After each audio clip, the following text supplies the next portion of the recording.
কোরআনের আয়াতে কলম দিয়ে মার্ক করা যাবে কিনা, একান্ত প্রয়োজন না হলে এটা অ্যাভয়েড করা উচিত। কোরআনের আদব বা কোরআনের প্রতি যে শিষ্টাচার তার সাথে এটি যায় না, এবং কোরআনের আয়াতের মধ্যে অন্য কিছু লেখালেখি করলে কোরআন এবং গায়রে কোরআনের মধ্যে সংমিশ্রণের আশঙ্কা থাকে। এই জায়গা থেকে ওলামা কেরাম নিরুৎসাহিত করেন। একান্ত প্রয়োজন হলে শুধু জাস্ট মার্ক করে রাখলেন, সেটি করতে পারেন, যতটুকু করলে কোরআনের শান এবং মর্যাদার পরিপন্থী না হয় এবং দৃষ্টিকটু না হয় এবং কোরআন এবং গায়রে কোরআন মিশে যাওয়ার আশঙ্কা না থাকে, ততটুকু হলে আপনি সেখানে কোনো পাশে কোনো নোট লেখা কিংবা দাগ দিয়ে রাখা এটা জায়েজ আছে।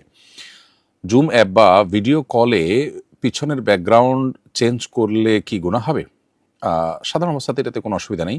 কাউকে ধোঁকা দেওয়ার জন্য যদি করেন, যাতে সে প্রতারিত হয়, সে ভুল কোনো বার্তা পায়, এরকম যদি উদ্দেশ্যে এটা করেন, তাহলে সেটা জায়েজ হবে না, কারণ সেটা প্রতারণার অংশ হিসাবে পড়বে। আর যদি এটা ব্যাপারটা এরকম না যে এর ফলে কেউ ক্ষতিগ্রস্ত হবে, কেউ ধোঁকাগ্রস্ত হবে, তাহলে সেক্ষেত্রে এটা সাধারণ অবস্থাতে জায়েজ।